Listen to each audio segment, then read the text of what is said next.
Hi there, I'm Tiger Trader, and today I'll be introducing you to our Fund Mall. First, go to the Discover tab on the bottom of your app and find the Fund Mall tab.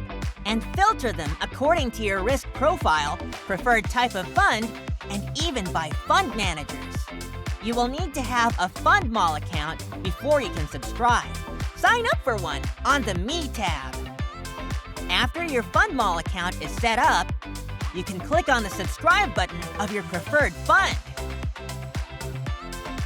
There's also an option to automatically buy into the funds every month.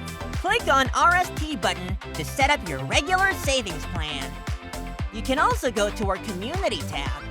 Search for Fund Mall to follow our official page and learn more about funds. Don't forget to subscribe for more fun and informative content. Tiger Brokers, a part of your life.